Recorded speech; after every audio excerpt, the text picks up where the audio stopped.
Përshëndetje dhe mirë se vini në episodin e radhës të podcastit tonë në kuadër të projektit Ardhmja Digjitale për të rinjtë e Kumanovës. Ky projekt është realizuar nga Instituti Pulse of Democracy Kumanov dhe i financuar nga Ministria për Marrëdhënie ndërmjet bashkësive.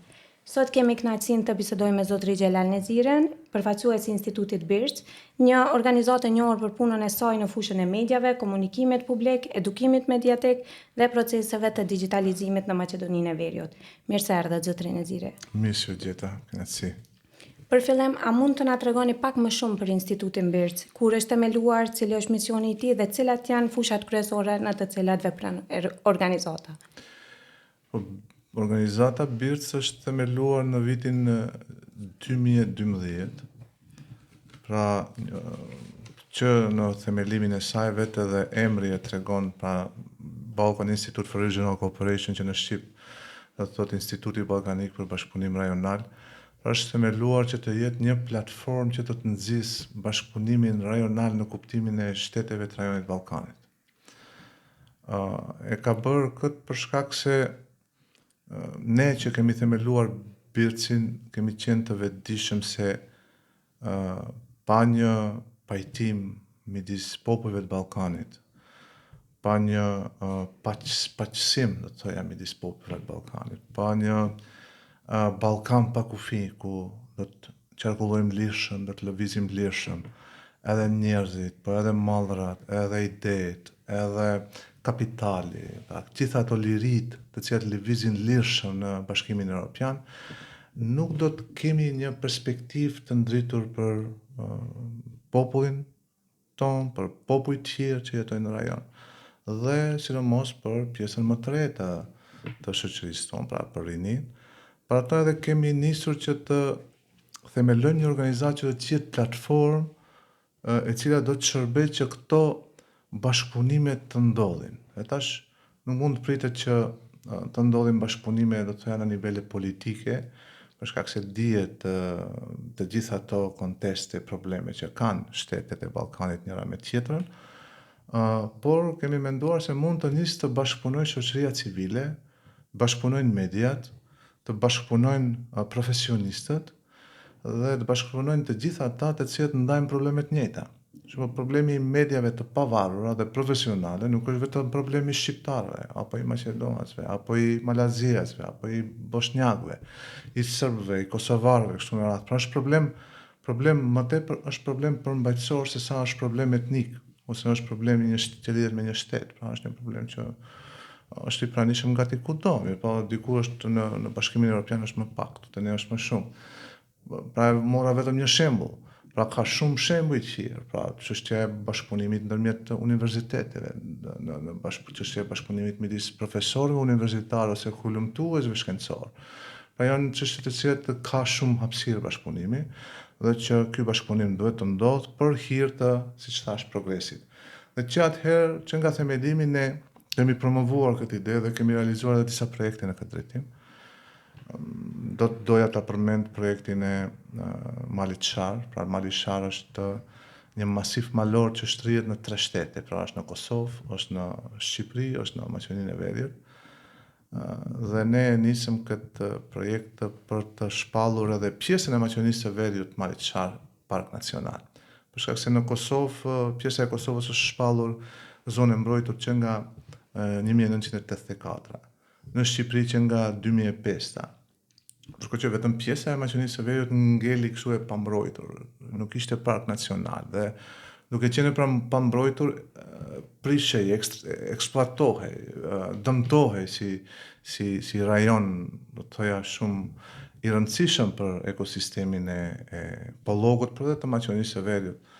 Dhe kur e nisëm këtë projekt, ne kemi bashkëpunuar shumë ngushtë edhe me organizata qeveritare dhe media nga Kosova, po ashtu edhe nga Shqipëria, me ministritë përkatëse, pra jo vetëm me Ministrinë e Ekologjisë këtu te ne, po edhe me Ministrinë e Ekologjisë në Kosovë, edhe me ato në Shqipëri. Kemi iniciuar edhe takimet përbashkëta midis ministrave. Kemi organizuar 2 konferenca ku kanë qenë të pranishëm të gjithë ministrat, pra dhe vendeve që i përmenda, pra Maqedonisë, Kosovës dhe Shqipërisë. Dhe fatmirësisht në 2023 Parlamenti miratoi ligjin dhe shpalli edhe këtë pjesë. park nacional. Pra është një çështje, një kaos e cila nuk njeh kufi shtetëror ose etnik. Pra Mali Shar nuk mbaron në kufit me Kosovën, pra vazhdon andej. Ose nga ana tjetër, nga ana e kundërt nëse e shohim, e kemi perspektivën. Mali Shar është i mbrojtur në Kosovë, mirëpo Mali Shar nuk përfundon në kufirin me Maqedoninë e Veriut, pra shtrihet edhe në Maqedoninë e Veriut. Dhe ka edhe shumë tema tjera që janë të përbashkëta dhe që ne i kemi trajtuar, po ashtu do ta përmendja edhe projekte që kemi të bëjmë me europianizimin e pjesës më të re të rajonit Ballkanit. Pra kemi pasur disa projekte që kanë nënkuptuar konferencat përbashkëta në Maltëzi, në Kosovë dhe në Maqedoninë e Veriut. Po ashtu kemi edhe bashkëpunime edhe me organizata tjera të rajonit, nga Shqipëria, Malinezia përmenda, nga Bosnia-Hercegovina, por edhe nga Serbia, me të cilat ndajmë vlerat njëjta dhe kemi pikpamjet njëjta, që nënkuptojnë se një Ballkan i zhvilluar nënkupton një Ballkan i integruar në NATO dhe në Bashkimin Evropian. Instituti Birç gjatë viteve ka realizuar një numër të madh të aktiviteteve. Ju veç se një e përmendet, cilat tjera do t'i veçonit si më të rëndësishmet? Unë në fakt i përmenda në pyetjen e parë dy të rëndësishmet, mirëpo ne kemi pasur po ashtu edhe projekte tjera që kanë të bëjnë nga sfera e medias. Do të thoya një pjesë e madhe e njerëzve që janë të angazhuar në Birç kanë background gazetaresk, pra kanë punuar gazetarë dhe punojnë ende gazetarë. Dhe për atë arsye kemi pasur një projekt dhe i cili ende vazhdon fatmirësisht, është klubi i debatit politik, një projekt i cili mund të themi se është edhe portal, pra KDP.mk është një portal analitik, një portal humbtues, një portal i cili shërben, pra edhe vetë emrin si e ka, për debatuar çështjet politike. Është një platformë e hapur për ide të reja, për pikpamje të ndryshme që mund të jenë të pranishme në hapësirat tona dhe që ne u japim hapësirë që të arrijnë më lehtë te opinioni më i gjerë publik. Dhe ky është ende aktiv si projekt, ende ne kemi njerëz që shkruajnë, japin mendime. Portali është në 3 gjuhë, pra nuk është vetëm është në shqip, maqedonisht dhe anglisht. Publikojmë në 3 gjuhë po ashtu materiale. Dhe mendoj se është një projekt shumë i mirë i cili ka kontribuar në kualitetin e demokracisë këtu në Maqedoninë e Veriut. Por jo vetëm, edhe pasi kemi edhe lexuese në Shqipëri dhe Kosovë. Pastaj një projekt tjetër i rëndësishëm për ne mendoj se është që ende vazhdon, pra duhet përfundoj diku ka tetori, është avokimi për një zhvillim inkluziv. Pra është një projekt i cili nënkupton reformën në arsimin e lartë. Pra ne kemi nisur në 2023 këtë projekt me idenë që ne të avokojmë te institucionet, pra te Ministri i Arsimit, te Parlamenti, pra te deputetët, por edhe te opinioni publik, të avokojmë nevojën për ndryshimin e ligjit për arsim të lartë me qëllim që të rritet kualiteti në arsimin e lartë. Dhe fatmirësisht jemi ka fundi, pra jemi duke arritur këtë qëllim. Dhe mendoj se këtu një merit madhe kanë edhe institucionet të cilat kanë qenë të hapura gjatë gjithë kohës dhe kanë pasur vullnet fuqishëm që kjo çështje të zgjidhet. Po ashtu kemi hasur edhe në mirëkuptim edhe te përveç Ministrisë së Arsimit, edhe te grupet parlamentare, pra të gjitha partive politike, edhe te akademia, pra te profesorët universitarë, te universitetet që po ashtu janë të interesuara që ky ligj të ndryshohet dhe ky ligj të bëhet më evropian dhe të prodhojë zhvillim, kualitet. Dhe tani ligjet janë 3 ligje, pra ligji i arsimit të lartë dhe ligji për kualitet në arsimin e lartë.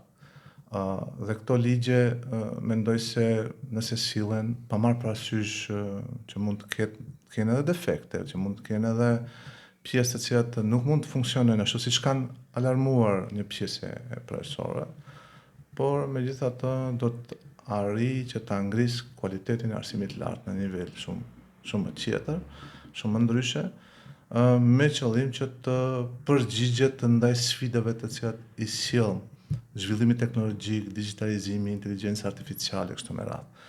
Pra është një projekt i cili mendoj se nëse miratohen ligjet për reformën e arsimit lartë, dhe se do të jetë një sukses, do të thoya shumë i madh. Edhe për ne si organizat, por edhe për partnerët të cilët jemi bashkë në atë organizat.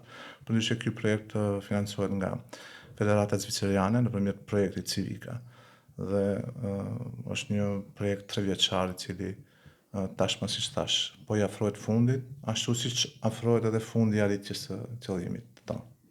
Si e vlerësoni ju gjendjen aktuale të mediave në Maqedoninë e Veriut? Cilat janë sfidat kryesore që përballen gazetarët dhe mediat?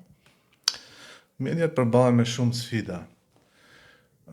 Realisht, më herët, mediat kanë qenë kështu shumë stabile, jo vetëm në aspektin financiar, por edhe në ato përmbajtësor. Kanë qenë shumë të parashikueshme. Biznesi ka qenë shumë më i parashikueshëm. Ka pasur disa parakushte që njerëzit që janë futur në biznesin e mediave që është dashur t'i plotësojnë.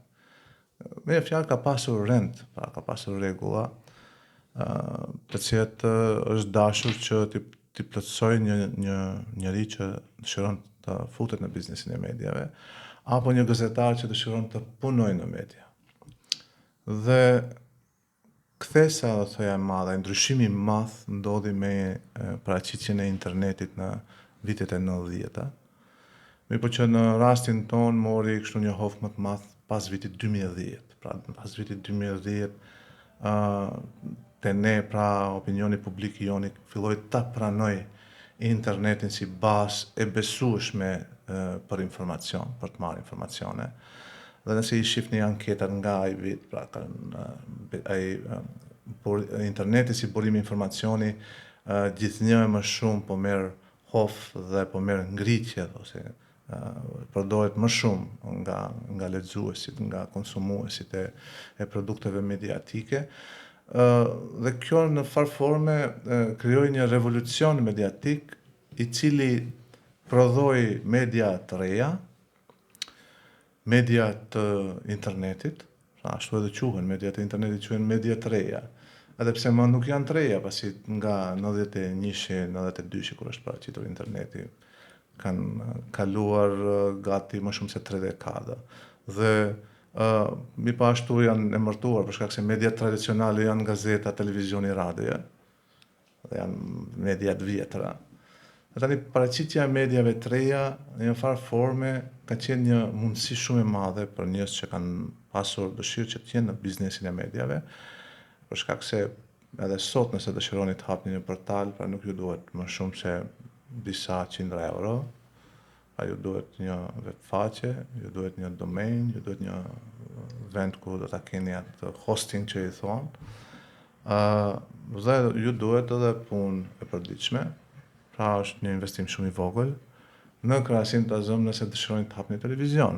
Televizioni ju kërkon njëherë kushte të plotësoni, të keni ekip, pastaj të paguani po ashtu përveç qiras e ekipit e kështu me radhë, paguani edhe koncesione, pra që lëvizin nga 20.000 deri 100.000 euro në vit. Pra është një sport do të thoya shumë i shtrenjtë të merresh me media, biznes mediash në tradicionale ose të vjetra, dhe është një biznes me kosto shumë të lirë nëse dëshironi të merrni me mediat e reja. Dhe kjo mendoj se ka krijuar shumë mundësi, por edhe ka krijuar shumë vështirësi.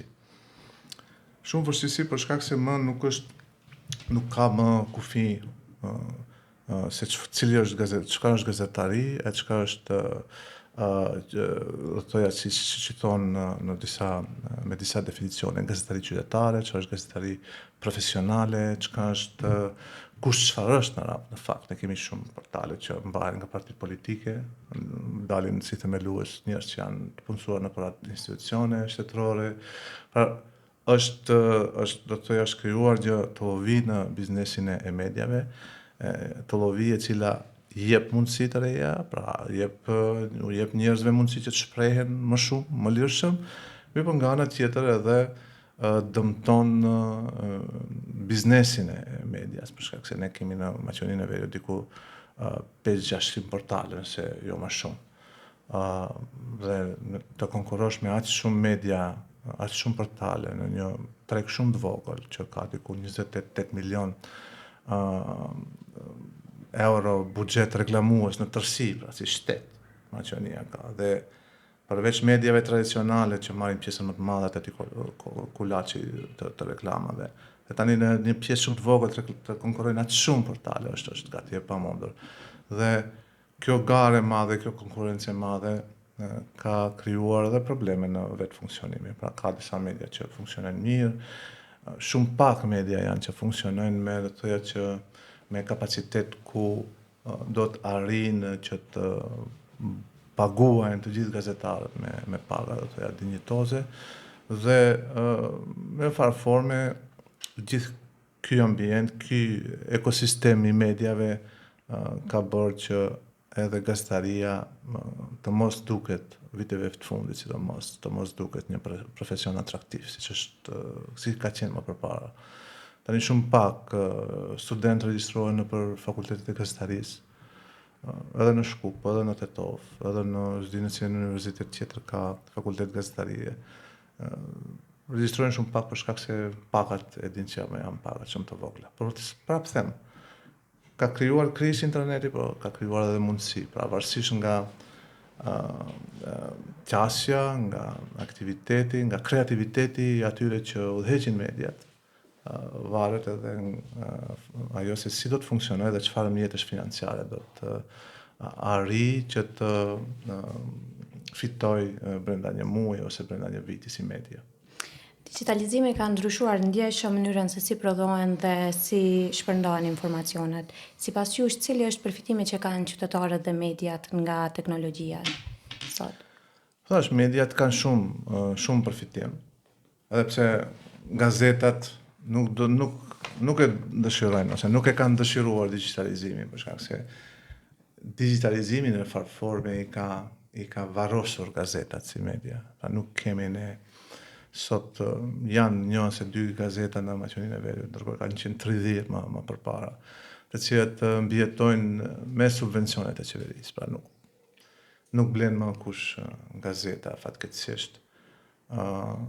Pastaj edhe media të tjera, pra edhe televizionet janë prekur, edhe radiot janë prekur nga ky digitalizim, kjo periudhë, kjo erë digitalizimit kudo në botë. Dhe kjo vdekje e gazetave nuk ka ndodhur vetëm te ne, ka ndodhur në gjithë botën, pra edhe vazhdon si proces, pra vazhdon që gazetat të mbyllen. Mirë po, në nga ana tjetër mendoj opinioni publik ka fituar shumë. Ka fituar për shkak se komunikimi i medias së vjetër me opinionin, me lexuesin, me konsumuesin mediatik ka qenë i njëanshëm, pra i një drejtimshëm. Pra ju kur keni lexuar gazet, ju keni lexuar një lajm, ose keni lexuar një opinion me cilin nuk jeni pajtuar, por nuk keni pasur mundësinë që t'i thoni autorit diçka, ose medias t'i thoni diçka që ti mendon se duhet të thonë. Pra, ose një kundërshtim, ose një miratim, ose një koment thjesht për ta dhënë lidhur me temën. Mirë po në mediat e reja, pra ju keni një komunikim të dyanshëm, pra ju jepni lajmin, ju plasoni lajmin, mirë po edhe lexuesi ose konsumuesi ose dëgjuesi ka mundësinë që të jep feedback, pra që të jep përgjigje, që të reagoj, pozitivisht ose negativisht. Dhe ky interakcion mendoj se ka arritur që të do të thoya të nxjisë debatin shoqëror në një shkallë shumë më të gjerë se sa ka qenë më përpara. Më përpara ju e dini se nuk ka mundur çdo kush të publikojë mendimin në media. Dhe ai mendoj në mediat publike. Nuk ka mundur çdo kush që të arrijë deri te faqet e hapura të gazetës që të portojë një koment, një analizë, madje edhe një lajm.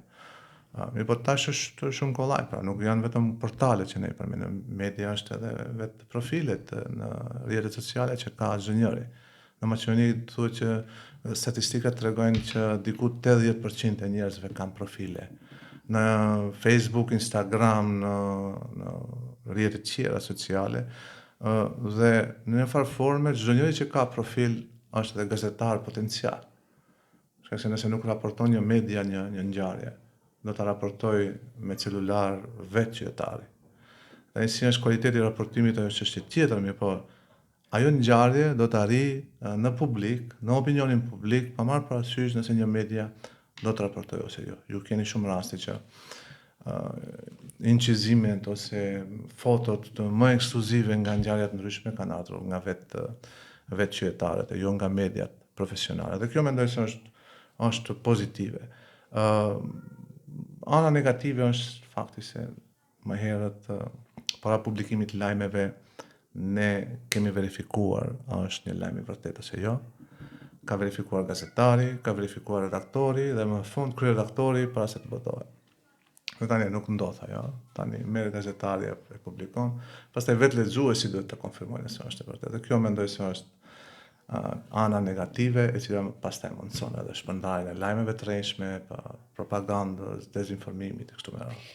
Dhe si përfund, çfarë këshille do t'u jepni të rinjve që dojnë të mirën me gazetari, komunikim, media, si dhe qytetarëve që po na ndjekin tani? Po mendoj se është një profesion shumë i mirë. Është një profesion, do të thoya, i fisëm, një profesion që del jashtë atyre kornizave egoiste që mund të ekzistojnë te çdo njeri. Ju keni gazetarët që për herë janë të parët që raportojnë për probleme të tjera. Pra, nuk keni dëgjuar ndonjë gazetar që të raportojë për problemin që ai ka. Por unë jam i bindur se çdo gazetar ka shumë probleme që nuk arrin ose nuk ja lejon vetë profesioni që ti raportoj ato probleme. Por është në shërbim të raportimit ose të informimit publik i cili sjell benefite për një rreth shumë më të gjerë, për një opinion publik, për një shoqëri ose një shtet. Për ato është një profesion shumë human, pa marrë parasysh paragjykimet që mund të kenë njerëzit. Është një profesion shumë i mirë, shumë dinamik, një profesion që krijon shumë mundësi, që krijon shumë kontakte me njerëz shumë të rëndësishëm. Po thash, ka edhe anën tjetër që nuk është një profesion i parashikueshëm, nuk është një profesion që mund të bësh plane 20 vjet për shkak se ndryshon çdo ditë. Ndryshon edhe platformat ku plasojnë lajmet, edhe mënyra si plasojnë lajmet. Njerë ishin lajmet, pastaj u bën lajmet shkurta, pastaj u bën reelsat, pastaj u bën videot, pastaj pra çdo podcastet tash si janë në modë pra podcastet që filluan si një platform debati në ato tabletat e iPadit, tani po zhvillohen edhe si një produkt i veçantë mediatik. Pra, ky është ai problemi, do të thoya, ose sfida, më saktë. Pra duhet të jesh në hap me çdo ndryshim që ndodh në media, dhe duhet të jesh më kreativ, më inovativ dhe më këmbgulës kur bëhet fjalë për punën e media. Dhe mendoj se apeli im do të ishte që sa më shumë të tregojnë interes për mediat dhe sa më shumë të regjistrohen në fakultetet e gazetarisë ose në kurse të ndryshme të gazetarisë. Faleminderit shumë zotrin Neziri për këtë bisedë shumë interesante dhe për këndvështrimet tuaja mbi media, digitalizimin dhe sfidat të cilat përballet shoqëria jonë në epokën digjitale. Nderuar shikues, ky ishte epizodi i radhës në kuadër të projektit e ardhmja digjitale për të rinjtë e Kumanovës, realizuar nga Instituti Pulse of Democracy dhe financuar nga Ministria për Marrëdhënie ndërmjet bashkësive. Informoheni nga burimet e besueshme, kontrolloni informacionet para se të publikoni dhe përdoreni teknologjinë me përgjegjësi. Faleminderit shumë që na ndoqët.